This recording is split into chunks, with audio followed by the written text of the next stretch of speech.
The auction hall reeked of desperation and disinfectant. Pressed her scaled back against the cold metal bars of her cage, watching as another of her kind was dragged onto the platform. The galactic slave markets of Station had seen better days, but business was still brisk enough to keep the lights on and the credits flowing. Her emerald scales had lost their luster during the 3 months she'd spent in captivity. What had once been a source of pride among her people, now felt like a cruel advertisement of her otherness. She was the last of her clutch to remain unsold, and everyone knew why.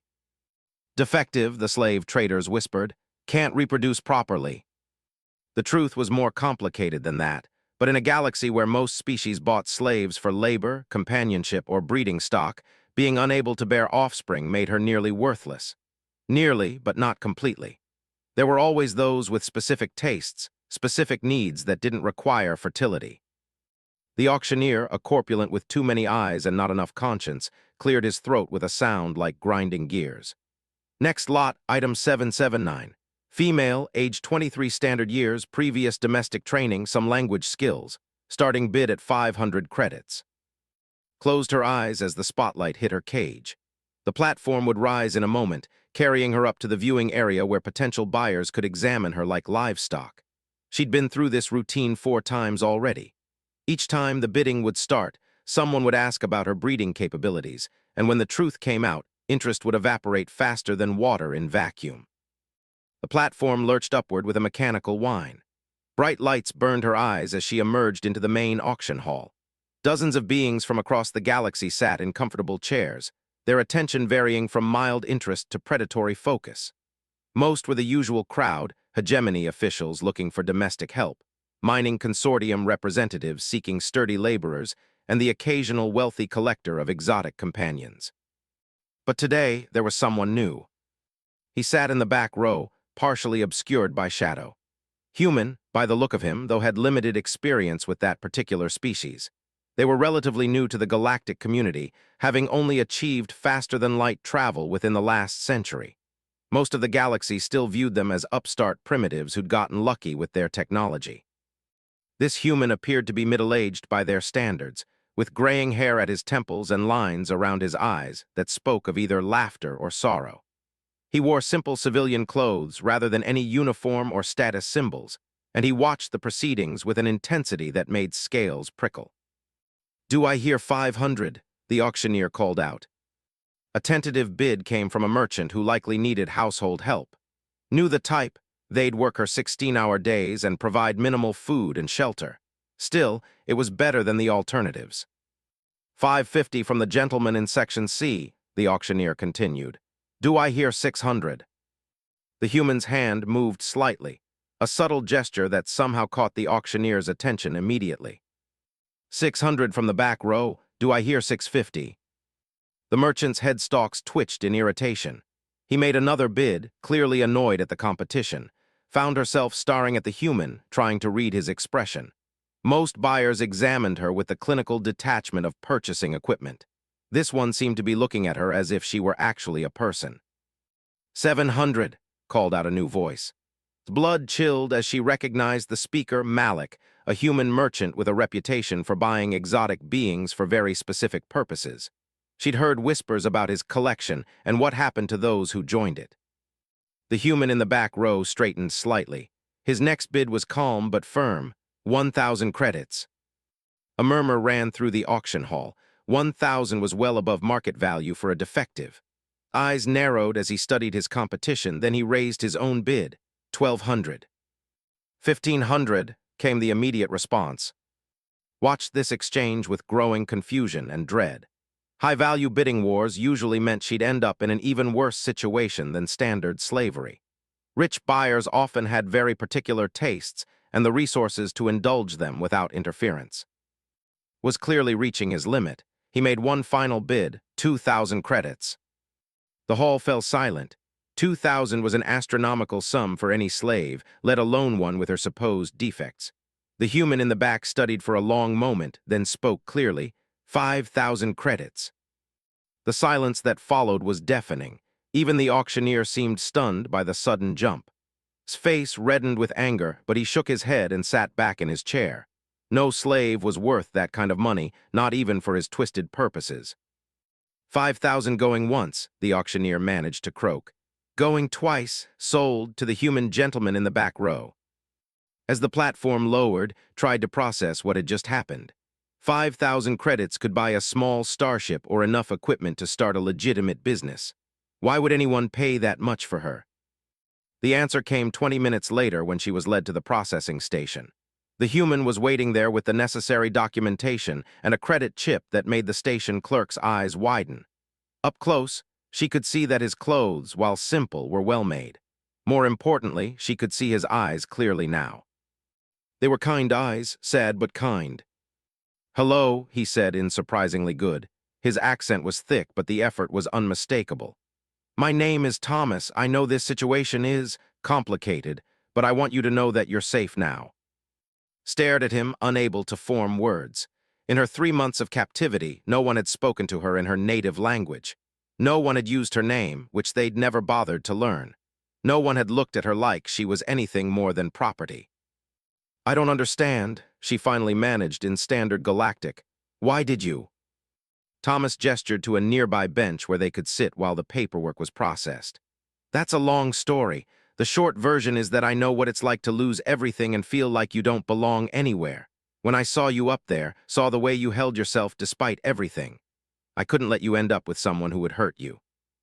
"But 5,000 credits is just money." Thomas's expression softened further. "I lost my wife 2 years ago, cancer. We never had children, and when she died, I realized how empty my house felt, how empty everything felt. I'm not looking to replace her or find some exotic companion. I thought maybe we could help each other." The clerk called them over to complete the transaction. As Thomas signed the ownership papers, felt a strange mix of emotions. Legally, she was still a slave. These documents gave him complete control over her life and death. But something about his manner, his words, suggested that legal ownership and actual intent might be very different things. "There's a ship waiting to take us to Earth," Thomas said as they walked through the station's corridors. "My home is in a place called Vancouver. It's quiet, peaceful. You'll have your own room, your own space, and we'll figure out the rest as we go." What about the others?" found herself asking. "My people, the ones still in the cages." Thomas stopped walking. For a moment his face showed a flash of pain so deep that took a step back. "I can't save everyone," he said quietly. "I wish I could, but I can't. Sometimes the best we can do is save one person and hope that somehow it makes a difference." They boarded the transport ship in silence. As station fell away behind them, watched through the porthole until it was just another point of light among the stars. She was leaving behind the only life she'd known since her capture, heading toward a world she'd never seen with a human she'd just met. But for the first time in months, she wasn't afraid. The journey to Earth took 6 days through hyperspace. Thomas had booked them separate quarters, which surprised. Most buyers wanted their new acquisitions close at hand, under constant supervision. Instead, Thomas treated her more like a traveling companion than property. He brought her meals, always asking about her dietary preferences and apologizing for the limited options on a transport ship. He shared books with her, including several human works that had been translated into standard galactic. When she mentioned missing the taste of fruit from her, he spent hours researching Earth fruits that might have similar flavor profiles. "Mangoes," he announced on the 4th day, looking pleased with himself. "I think mangoes might be close. We'll try some when we get home." Home, the word felt strange coming from him, stranger still that he'd included her in it. On the final night of their journey, found herself unable to sleep. The artificial gravity on the transport was slightly different from what she was used to, and her scales itched from the recycled air. She made her way to the observation lounge, hopping to find some peace among the stars. Thomas was already there, staring out at the swirling vortex of hyperspace. He looked up when she entered, offering a small smile. "Can't sleep either." "Too much thinking," she replied, settling into a chair across from him. "I know the feeling." Thomas was quiet for a moment. "Can I ask you something? You don't have to answer if you don't want to." Nodded. "What happened to your people, to your world?" The question hit harder than she'd expected. Closed her eyes, remembering. "Civil war. My clan supported the wrong faction, or maybe the right faction that lost anyway. When the hegemony forces arrived to restore order, they declared us enemy combatants. Those who survived were sold to pay for reconstruction efforts. I'm sorry. Are you? The question came out sharper than she intended. Or is that just something humans say? Thomas considered this seriously. Both, maybe. I am genuinely sorry for what happened to you and your people. But you're right that saying it is easy. Actions matter more than words. What actions do you plan to take? I don't know yet, Thomas admitted. I know I can't undo what's been done to you. I can't bring back your people or your world, but maybe I can give you a chance to decide what comes next for yourself. Maybe that's enough to start with. They sat in comfortable silence after that, watching the stars wheel by. Found herself studying Thomas's profile, trying to understand this strange human who'd bought her freedom with what might have been kindness rather than ownership. Thomas, she said eventually. Yes. What was your wife like? His smile was tinged with sadness. Sarah, she was everything good about humanity rolled into one person. She taught elementary school, spent her weekends volunteering at animal shelters, and never met a stray anything she wouldn't try to bring home and fix. He chuckled softly. She would have been furious with me for buying a slave, even with good intentions. She would have said there had to be a better way. But she would have understood, said with surprising certainty. Thomas looked at her with curiosity. What makes you say that? Because you did it anyway. And you loved her enough to know what she would have said, but you cared enough about me to do it despite that. She would have been angry about the method, but not the result. For the first time since she'd met him, Thomas's smile reached his eyes. You're probably right. She always did believe that the ends could justify the means if the ends involved helping someone who couldn't help themselves. I could have helped myself, said quietly, if I'd had the chance. I know, Thomas replied, and now you will. The next morning, they emerged from hyperspace with Earth hanging before them like a blue and white jewel. Had seen images of the human, but nothing had prepared her for the sheer beauty of it. So much water, so much green. Her own world had been mostly desert and rocky highlands. It's beautiful, she breathed. Wait until you see Vancouver, Thomas said. Mountains, ocean, forests all in one place. Sarah used to say it was like the planet showing off. The descent to Earth's surface was smooth and quick. Vancouver's spaceport was smaller than had expected, more like a regional hub than the massive complexes she'd seen on core worlds. Everything seemed more human-scaled, built for beings who valued function and beauty over pure efficiency. Thomas had arranged for ground transport, a small hovercar that glided silently through streets lined with trees and gardens. The buildings were a mix of styles and ages, clearly a city that had grown organically rather than being planned by committee. That's my neighborhood, Thomas said as they turned into a district of modest houses, each with its own small yard. Nothing fancy, but it's quiet and the neighbors mind their own business. Mostly. His house was a simple two-story structure with solar panels on the roof and what appeared to be a small garden in the back. It looked like the kind of place where people built lives rather than just stored possessions. This is it, Thomas said, pulling into the driveway. Home. As they walked to the front door, noticed details that spoke of care and attention. The garden was well tended but not obsessive. The paint on the house was fresh but not ostentatious. Wind chimes hung from the porch, filling the air with gentle music. Thomas paused at the door, his key halfway to the lock. I want you to understand something. Legally, I own you. The papers say you're my property, but I don't believe in owning people, and I hope you don't believe your property. This is your home now if you want it to be. You can leave any time you want. I'll help you get established somewhere else if that's what you prefer. Why, she asked. Why would you do all this for someone you don't know? Thomas was quiet for a long moment. Because 2 years ago I would have given anything for someone to save Sarah. No one could, so maybe saving you is my way of balancing the scales a little bit. Maybe it's selfish, but maybe that's okay. He opened the door and gestured for her to enter first. The interior was warm and welcoming, filled with the kind of accumulated comfort that spoke of years of shared living. Photographs covered the walls and surfaces, most showing Thomas and a woman with kind eyes and a radiant smile. That's Sarah, he said unnecessarily. Studied the photos, seeing the love and happiness they captured. She was beautiful. Inside and out, Thomas agreed. Let me show you your room. You can decide how you want to set it up. The room he led her to was on the second floor, with windows overlooking the garden.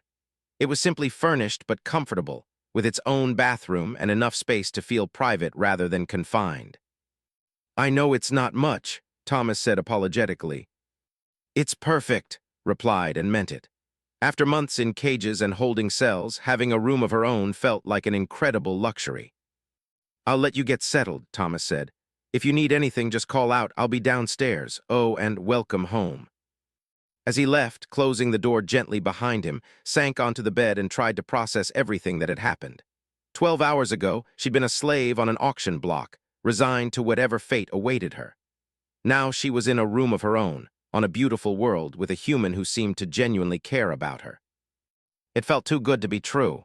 In her experience, things that seemed too good to be true usually were. But as the afternoon sun streamed through her windows, and the wind chimes played their gentle song, allowed herself to hope that maybe, just maybe, her luck had finally changed. The first week passed in a careful dance of mutual uncertainty.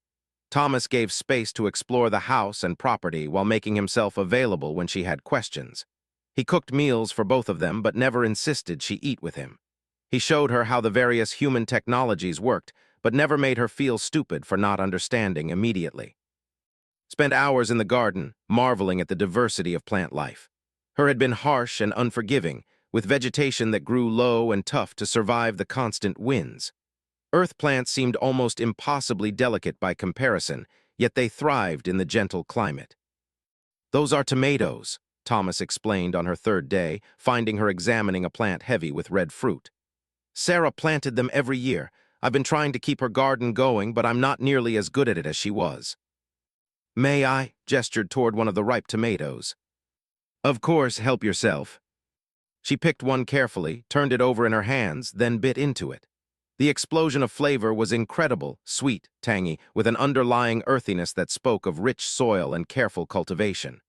Juice ran down her chin, and she laughed in surprise at her own reaction. "It's wonderful," she said, then paused. "I'm sorry, I didn't mean to be so." "Please don't apologize for enjoying something," Thomas said gently. "When was the last time you tasted something just because you wanted to?" The question stopped cold. She couldn't remember. Even before her capture, during the war years, every meal had been about survival, about getting enough nutrition to keep fighting. The simple pleasure of taste for its own sake felt like a luxury she'd forgotten existed. "I don't know," she admitted. "Then we'll have to work on that," Thomas said. "Life's too short not to enjoy good food." That evening, he prepared what he called a proper dinner, multiple courses with different flavors and textures. He explained each dish as he served it, watching carefully for her reactions and making mental notes about what she enjoyed. "You don't have to do this," said as he brought out a dessert that involved fruit and something he called ice cream. "Do what?" "Take care of me like this. I know what I am here." Thomas set down his spoon and looked at her seriously. "What do you think you are?" "Your property, your slave. I know you're being kind about it, but that doesn't change the legal reality." Thomas said carefully, "I need you to understand something. Yes, legally, those papers make you my responsibility. But in my mind, in my heart, you're a guest in my home who's been through hell and deserves some kindness. Nothing more, nothing less. Guests don't stay indefinitely. Some do if they want to, if they find something here worth staying for." The conversation was interrupted by a chime at the front door. Thomas frowned, checking the time. "I'm not expecting anyone." Through the front window, could see a hover car in the driveway with official markings. Two figures in uniform stood at the door, and her scales bristled with instinctive fear. "Stay calm," Thomas said quietly. "Let me handle this." He opened the door to reveal two officers from Earth's Colonial Integration Bureau, the department responsible for managing relations with alien residents and refugees. "Mr." the first officer, a woman with lieutenant's stripes, said, "I'm Lieutenant Martinez, and this is Sergeant. We're here regarding your recent acquisition of an individual." "Is there a problem?" Thomas asked, his voice carefully neutral. "Routine inspection, sir. We're required to check on all new alien acquisitions within 7 days of arrival to ensure compliance with colonial integration protocols." Thomas stepped aside to let them enter. "Of course, these officers need to speak with both of us." Lieutenant Martinez was a professional woman in her 30s with the kind of bearing that suggested military background. Sergeant was younger, perhaps fresh out of training, and he kept glancing around the house with obvious curiosity. Martinez pulled out a tablet, consulting her records. Replied, using her full name for the first time in months. Ms., I need to ask you some questions about your current living situation. Are you being treated well? Yes, answered truthfully. Are you receiving adequate food, shelter, and medical care? Yes. Has Mr. made any demands on you that you're uncomfortable with? Glanced at Thomas, who nodded encouragingly. No, he's been very kind. Martinez made notes on her tablet. Mister, what are your intentions regarding Ms.'s employment? I haven't asked her to do anything yet, Thomas replied. She's still adjusting to being here. I see. The paperwork indicates you paid well above market value for her acquisition. Can you explain why? Thomas was quiet for a moment. Have you ever seen someone who needed help and had the means to provide it? That's not really an answer, sir. Lieutenant, Thomas said, his voice taking on an edge hadn't heard before. I paid what I paid because I believed she deserved better than the alternatives available to her. My financial decisions are my own business as long as I'm in compliance with the law. Of course, sir. I'm just trying to understand the situation. Martinez turned back to, Ms., are you aware that as an alien resident of Earth, you have certain rights and protections under colonial integration law? No, I wasn't aware of that. Martinez pulled out a data pad and handed it to her. This contains information about your rights, including access to legal representation, medical care, and educational opportunities. It also includes contact information for support services if you ever feel you're being mistreated. I don't understand, said, looking between the officers and Thomas. I thought. You thought what? Martinez asked gently. I thought I was property, that I had no rights here. Sergeant stepped forward. Ma'am, while it's true that the acquisition papers make Mr. legally responsible for your actions, and Earth law doesn't recognize chattel slavery, you have rights here that you didn't have on station. The room fell silent as processed this information. She looked at Thomas, who seemed as surprised as she was. You knew this? She asked him.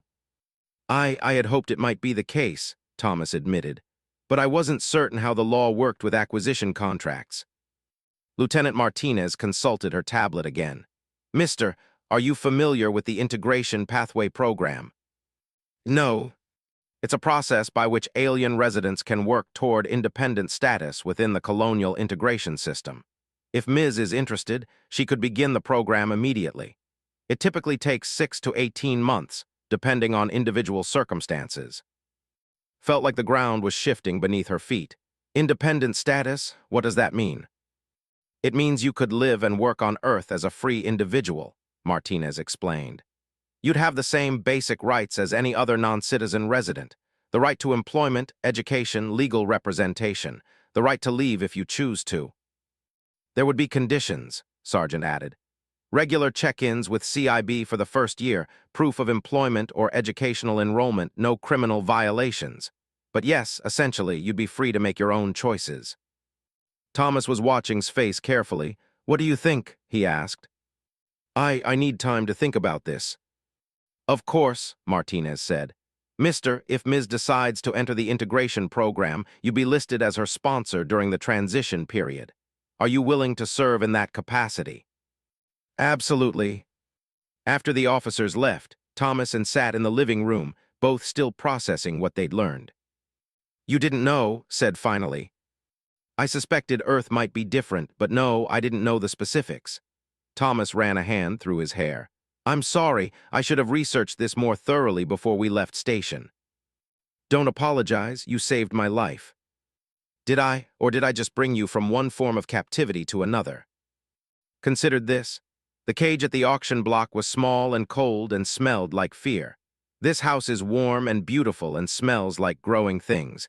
If this is captivity, it's a very comfortable kind. But it's still not freedom. What is freedom? Asked. I was free on my, and war destroyed everything I loved. I was free in space for 3 days after I escaped the first time until raiders caught me and sold me to the slavers. Maybe freedom isn't about not being bound to anything. Maybe it's about choosing what binds you. Thomas was quiet for a long time. What do you want to do about the integration program? I want to learn more about it, but Thomas, if I become independent, what happens to us, to this? She gestured around the room. What do you want to happen?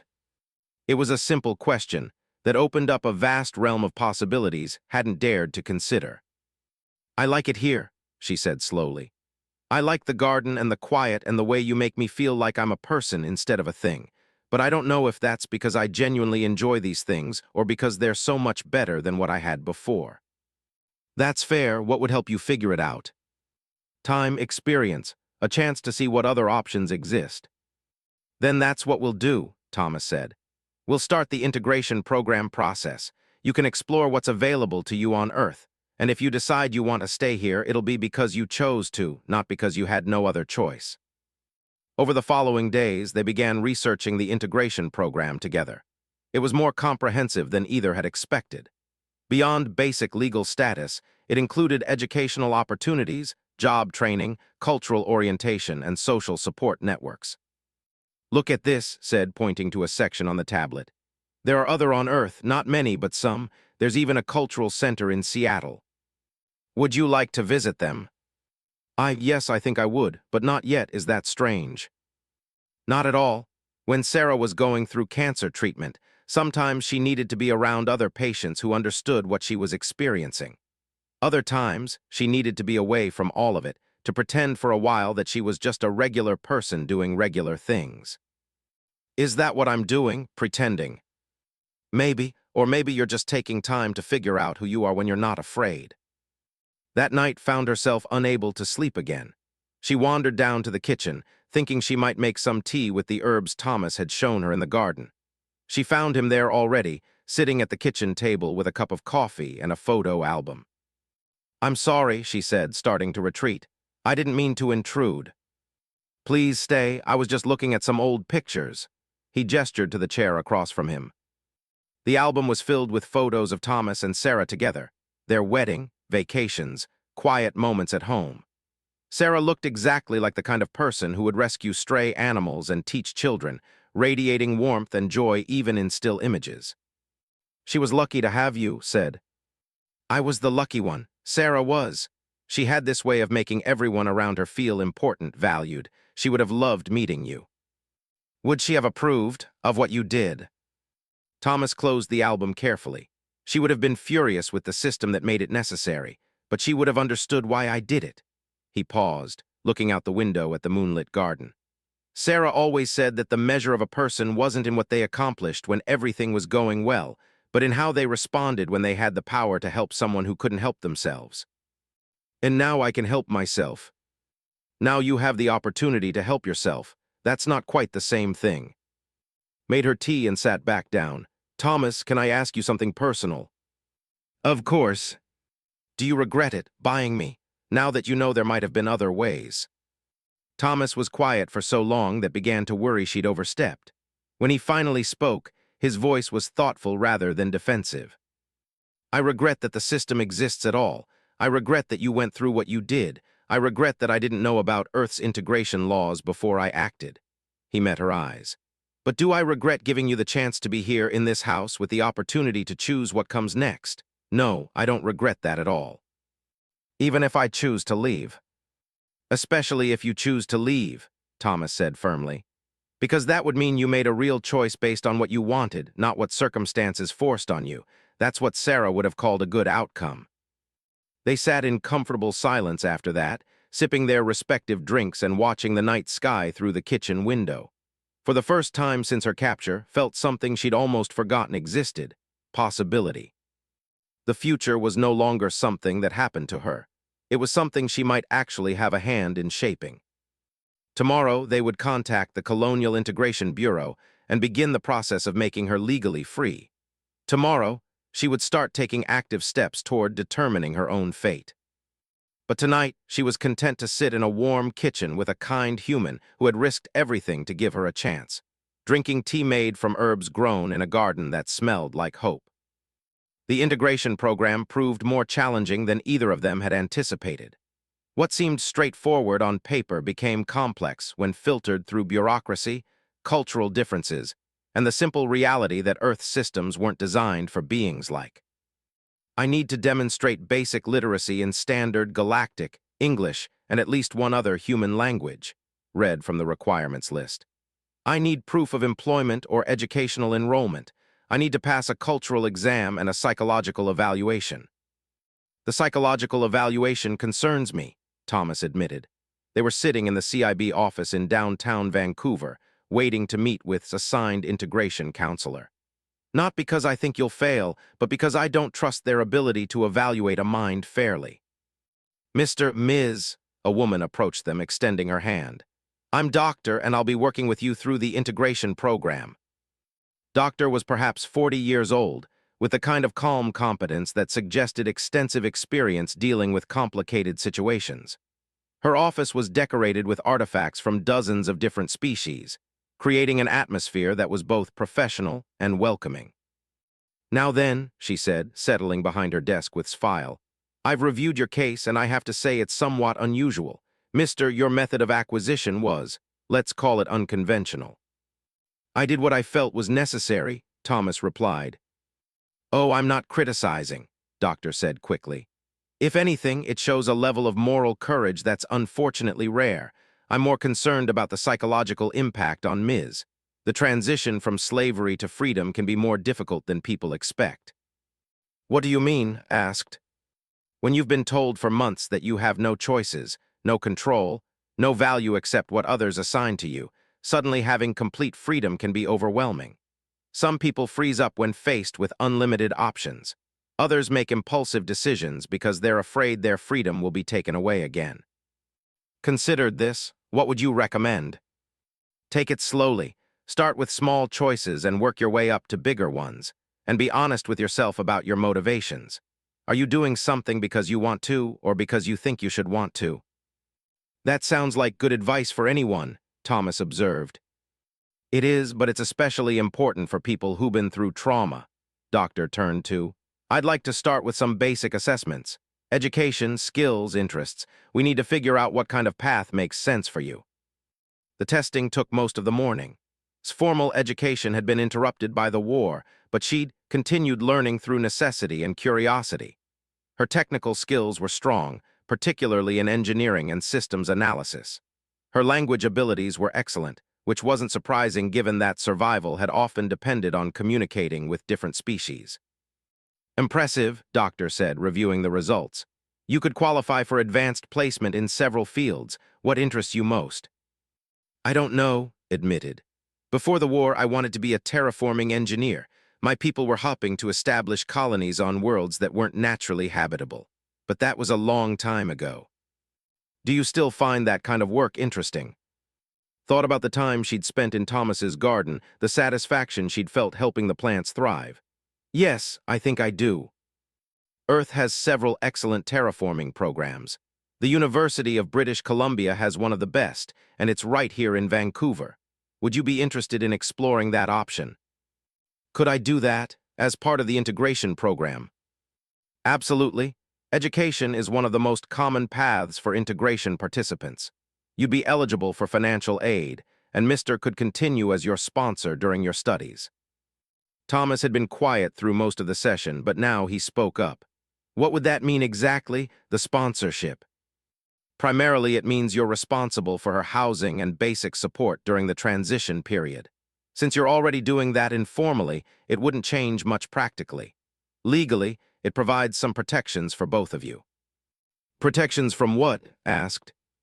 Well, for you, it means you have someone to advocate for you if issues arise with the bureaucracy. For Mister, it means he's recognized as having a legitimate interest in your welfare, which gives him certain rights to information and involvement in decisions that affect you. On the drive home, they were both quiet, processing the morning's information. University, said finally, I never thought I'd have that opportunity again. Are you interested? Thomas asked. I think so, but it feels enormous. 4 years of study, being around so many humans, having to prove myself academically. She trailed off. What scares you most about it? Failing, being the alien who couldn't keep up, who didn't belong there. Thomas pulled into their driveway but didn't get out immediately. You survived a war, captivity, slavery, and being torn away from everything you'd ever known. Do you really think some university courses are going to defeat you? Academic failure is different from survival failure. Is it because from where I sit, they both require resilience, intelligence, and the willingness to keep trying when things get difficult? You've already proven you have all of those things. That evening, they looked at the UBC terraforming program materials together. The coursework was comprehensive: planetary sciences, atmospheric engineering, biological systems, sustainable development. It was exactly the kind of challenging, meaningful work that had dreamed of as a young person. Look at this, Thomas said, pointing to a section about practical experience. They have partnership programs with active terraforming projects. Students can spend a semester working on actual colony worlds. That would be incredible, breathed. To see those techniques in practice, to work with real environmental challenges. Then let's make it happen. Thomas, university is expensive. Even with financial aid, there would be costs. I can't ask you to. You're not asking, I'm offering. Sarah and I had been saving well, for a lot of things that didn't end up happening. That money should be used for something meaningful. Was quiet for a long moment. Why are you so determined to help me? Because helping you helps me, Thomas said simply.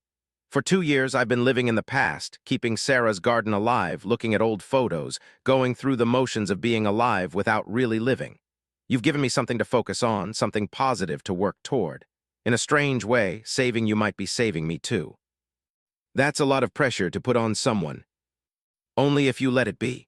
You're not responsible for my healing, but having you here working towards something good together, it's helped me remember that life can still have purpose and joy even after tremendous loss. The next few weeks were filled with application processes, entrance exams, and orientation sessions. Threw herself into the work with an intensity that sometimes worried Thomas. She studied English until her eyes hurt, practiced essay writing until her fingers cramped, and researched terraforming theory with the dedication of someone whose life depended on it. You know you don't have to be perfect on your first try, he told her one evening when he found her still studying at midnight. Yes, I do, she replied without looking up from her textbooks. I'm representing my entire species to these humans. If I fail, it reflects badly on all. That's not fair to yourself. You're one person trying to build a new life. You're not responsible for your entire species' reputation. Easy for you to say, you're not the alien. Thomas sat down beside her. No, I'm not, but I am someone who understands the weight of expectations. After Sarah died, I felt like I had to prove I could carry on without her, that I could honor her memory properly, that I could be the kind of person she would have wanted me to become. It's exhausting, trying to be perfect for people who aren't even there to judge you. Finally looked up from her books. How did you stop feeling that way? I realized that Sarah never expected perfection from me when she was alive. Why would she expect it after she was gone? She loved me because I was human and flawed and trying my best, not because I was some impossible ideal. He gestured toward her textbooks. I think she'd tell you the same thing about your people. They wouldn't want you to destroy yourself trying to be a perfect representative. They'd want you to be happy and successful and true to yourself. You didn't know my people. No, but I know you. And you're someone who cares about doing right by others, who works hard, who doesn't give up even when things are difficult. Those qualities didn't come from nowhere. They came from a culture that valued them, that taught you to embody them. That tells me your people would be proud of you for trying, regardless of the outcome. The conversation marked a turning point. Continued to work hard, but she stopped driving herself to exhaustion. She began to enjoy the learning process rather than just enduring it. She made friends with other integration program participants, sharing experiences and supporting each other through the challenges. Her English improved rapidly, helped by Thomas's patient tutoring and her natural facility with languages. Her cultural scores were excellent, partly because she'd been observing human behavior carefully since her arrival. The psychological evaluation was more challenging, but Doctor helped her work through the trauma-related questions without making her feel like she was being judged. You're doing remarkably well, Doctor told her during one of their regular sessions. Better than most people in your situation. What's different about my situation? You have genuine support. Mr. isn't just providing housing and financial assistance. He's emotionally invested in your success, and that makes an enormous difference. Most integration participants are basically on their own. Is that unusual, having someone care that much? Unfortunately, yes. Most humans who sponsor aliens through the program do it for practical reasons. They need workers or they get tax benefits. Very few do it purely out of compassion. Thought about this later as she helped Thomas prepare dinner. It had become a routine for them, cooking together while discussing their days. Thomas would tell her about his work. He was a software engineer who specialized in designing systems for communication. She would share what she'd learned in her classes or through the integration program. "Doctor says you're unusual," she told him as she chopped vegetables for a stir-fry. "Most sponsors aren't as invested in their participants' success." "Doctor talks to you about me." "Sometimes. She's trying to understand our dynamic, I think, to make sure it's healthy." "And what's her conclusion?" "She thinks we have an unusual but functional relationship. Neither of us is taking advantage of the other. We respect each other's autonomy, and we're both benefiting from the arrangement."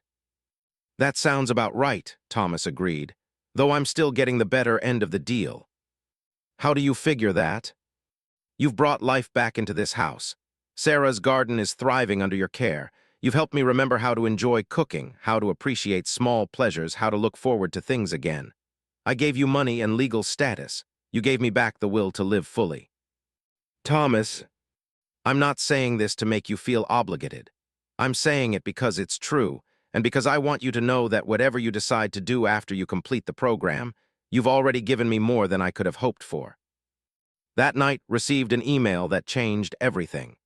UBC's terraforming program had reviewed her application and supporting materials. She'd been accepted with a full academic scholarship and a research assistantship that would cover her living expenses. She stared at the acceptance letter for a long time, hardly believing it was real. Then she ran downstairs to find Thomas. "I got in," she said, waving her tablet. "Full scholarship, research position, everything." Thomas's face lit up with genuine joy. "That's incredible. I'm so proud of you. I couldn't have done it without you. The stable housing, the support, the help with applications."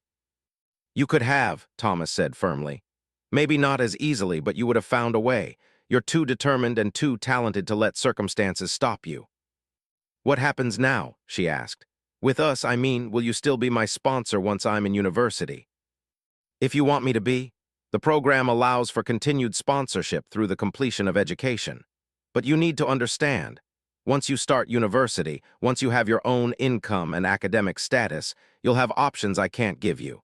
You might meet people, find opportunities, discover interests that take you in completely different directions." "Are you trying to get rid of me?" she asked, trying to keep her tone light. "I'm trying to make sure you know that you're free to choose whatever path makes you happiest, including paths that don't include me." Looked around the kitchen with its warm lighting and herb-scented air, its photos of Thomas and Sarah, its collection of dishes from their shared meals. It felt like home in a way that nowhere else ever had. "What if the path that makes me happiest does include you?" she asked quietly. "Then I'd be honored to be part of it." "Thomas, can I tell you something?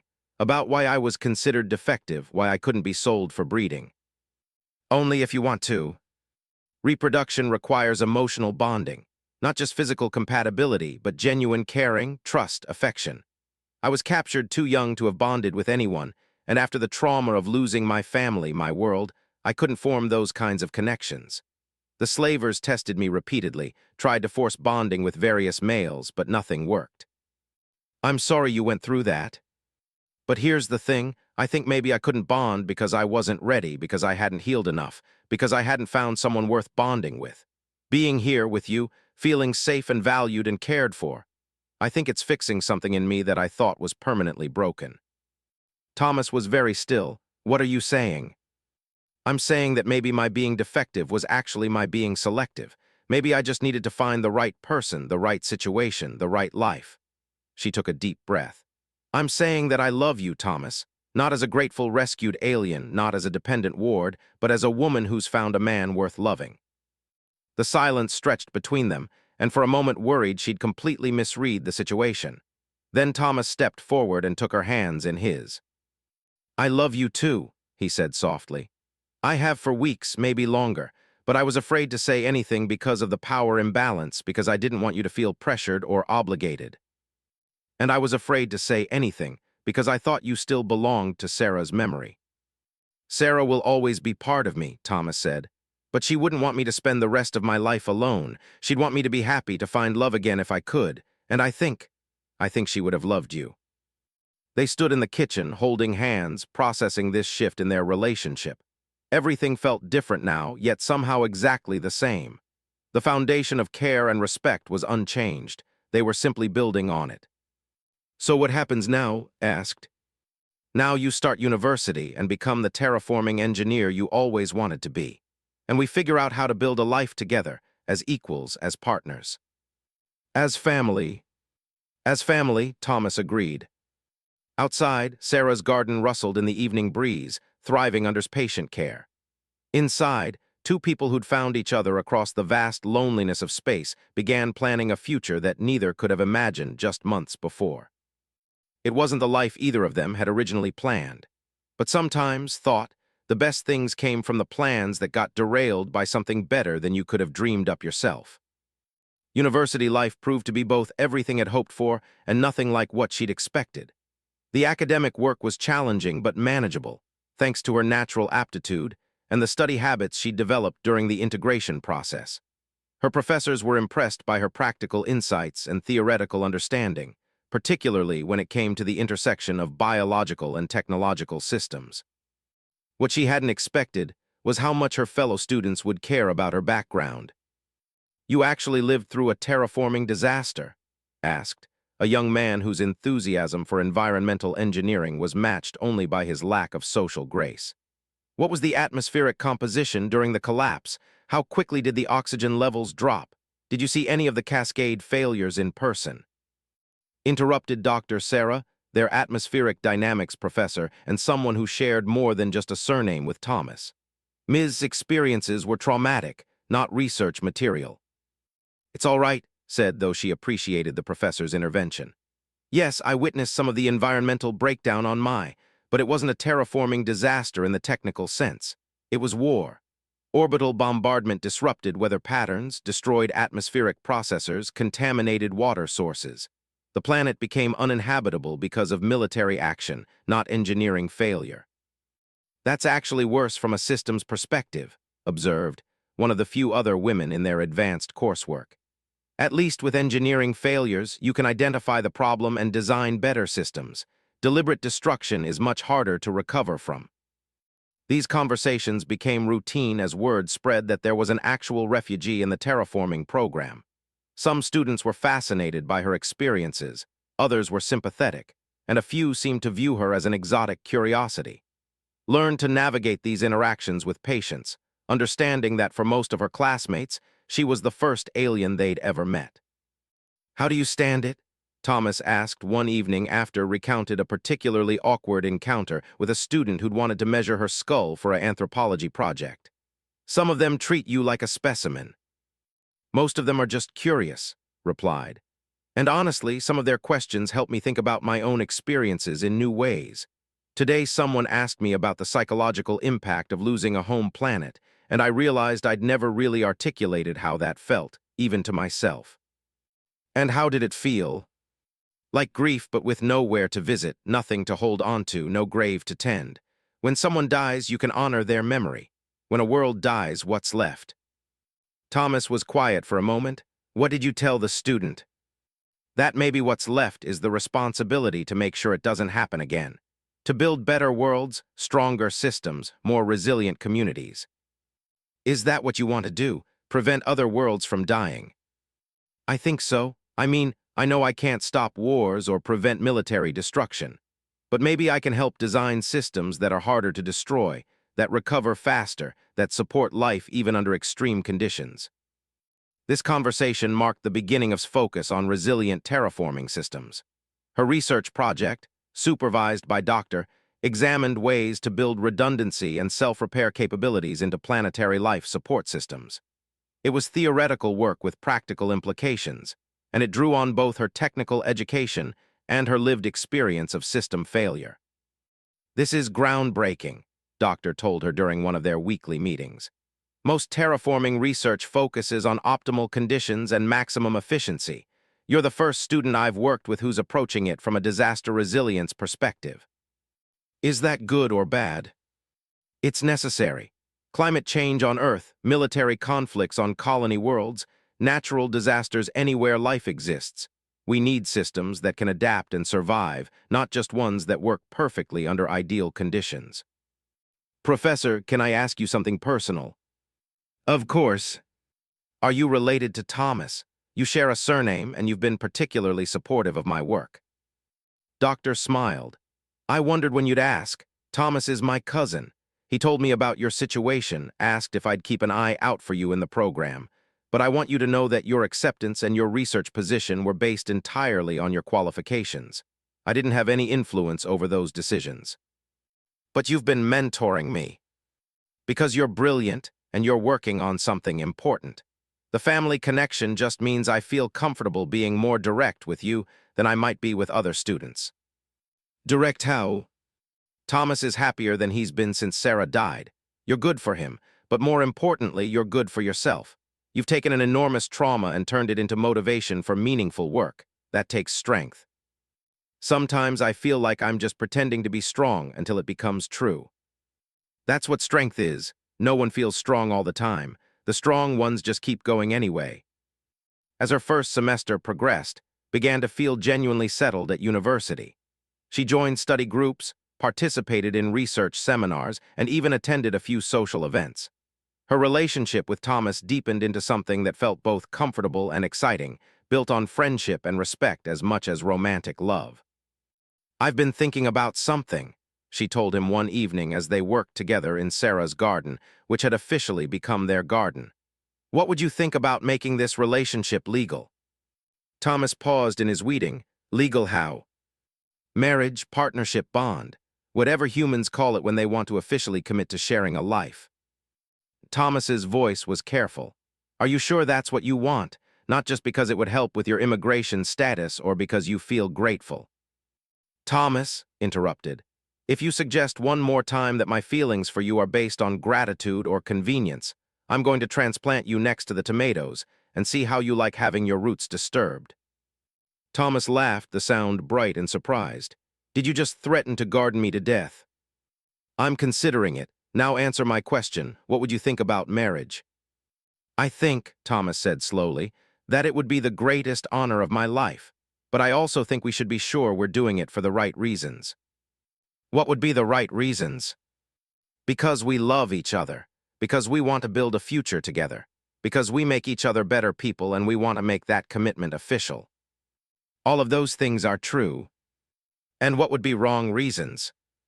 Because I'm afraid you'll leave if I don't lock you down somehow, because you feel obligated to take care of me, because it would solve immigration paperwork. Thomas was watching her face carefully. Are any of those things factors? Considered this seriously. The immigration benefits would be nice, but they're not necessary. I'll complete the integration program successfully regardless. As for obligation, Thomas, you saved my life. You gave me a home and a future and love I didn't think I'd ever experience. I'll always be grateful for that. But gratitude isn't why I want to marry you. Then why? Because when I imagine my future, you're in every version of it that makes me happy. Because you've seen me at my worst and somehow still think I'm worth loving. Because I want to be the person you wake up next to every morning for the rest of our lives. She paused. And because I think Sarah would approve. Thomas was quiet for a long time, his hands still in the soil. When he finally looked up, his eyes were bright with unshed tears. She would, he said softly. She really would. She always said that love wasn't a limited resource, that opening your heart to new people didn't diminish what you'd felt for others. Is that a yes? That's a yes. Thomas stood up and pulled her into his arms, dirt and all. Yes, I want to marry you. Yes, I want to build a life with you. Yes, I want to figure out how to blend human and traditions into something that's uniquely ours. Speaking of traditions, there's something I should tell you about bonding ceremonies. Should I be worried? That depends on how you feel about having your genome sequenced by my extended family.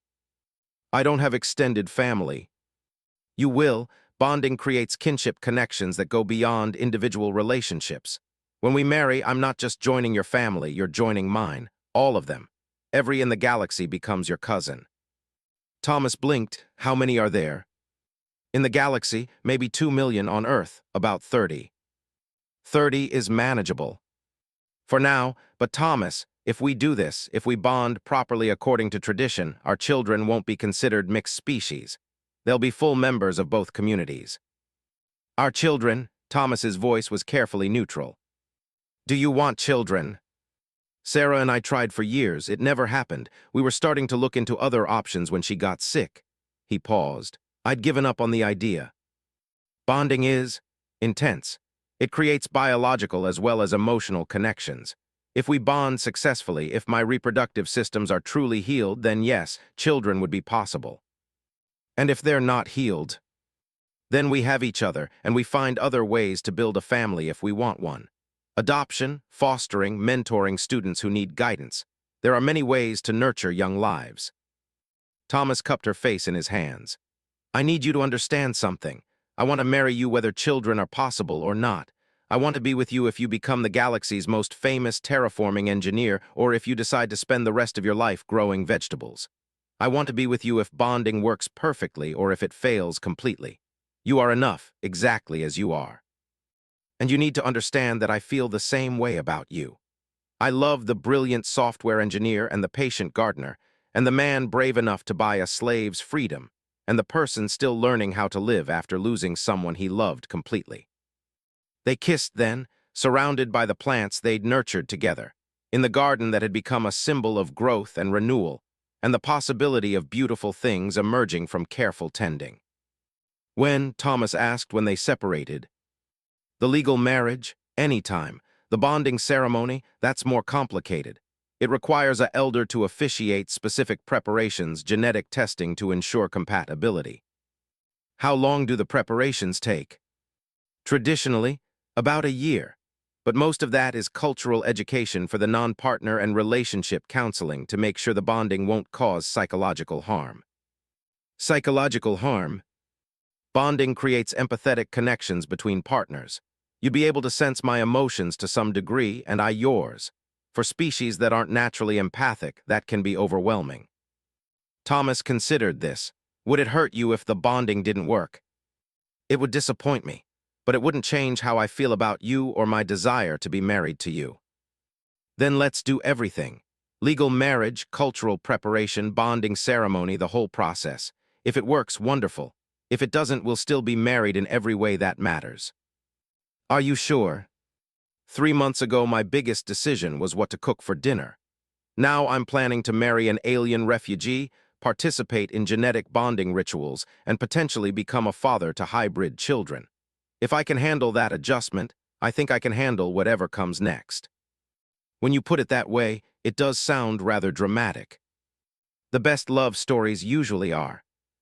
That night, they called doctor to discuss the implications of marriage for integration program status. They researched cultural centers to find an appropriate elder to guide them through bonding preparation. They started planning a wedding that would honor both human and traditions. You know what the strangest part is? Said as they sat on their couch, surrounded by marriage planning materials and cultural research documents. What's that? A year ago, I was a slave with no future, no hope, no identity beyond what others assigned to me. Tonight, I'm planning my marriage to a man I love while preparing for advanced studies in a field I'm passionate about. Life can change quickly. Yes, but usually not for the better. Usually, dramatic changes are disasters. This feels like the universe decided I'd suffered enough and sent me everything I needed to build a real life. Maybe the universe has good taste in love stories. Or maybe humans do. Thomas kissed her forehead. I think we're both going to be very happy with how this story turns out. Outside their window, the city lights of Vancouver twinkled like earthbound stars, and somewhere among them were other love stories beginning, other lives being rebuilt, other possibilities being born from the simple human tendency to help those in need. It was thought a pretty wonderful world to call home. 5 years after the auction block on station, Doctor stood before the United Worlds Terraforming Commission, presenting her doctoral dissertation on resilient biosphere design, lessons from planetary loss and recovery. The commission chamber was packed with representatives from dozens of species, all gathered to hear about revolutionary approaches to planetary engineering.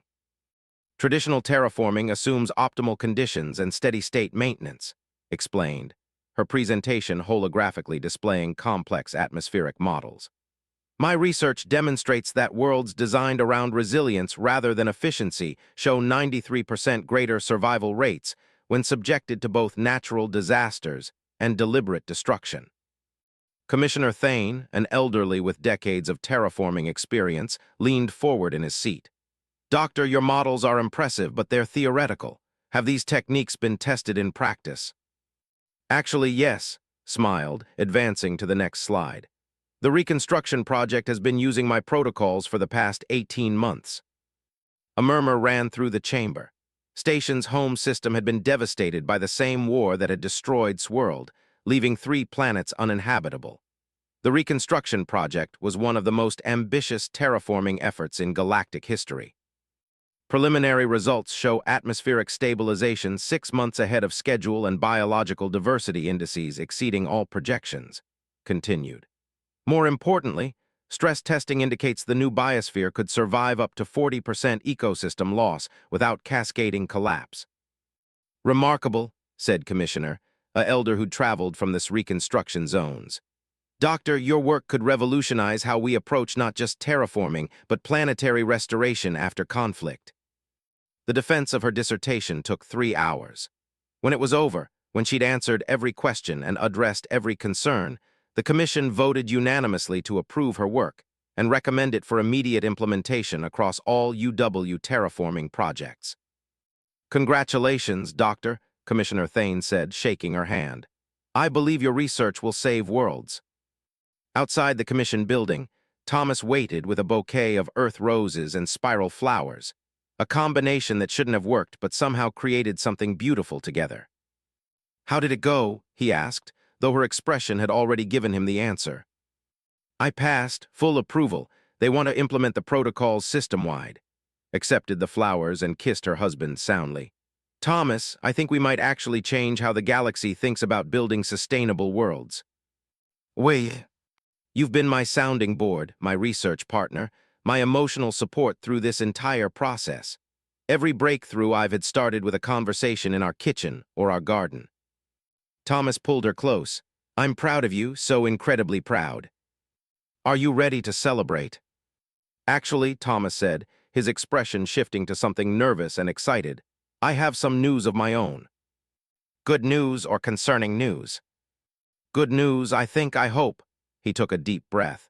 The reconstruction project offered me a position, senior systems architect for communication networks. It would mean relocating to the system for at least 3 years.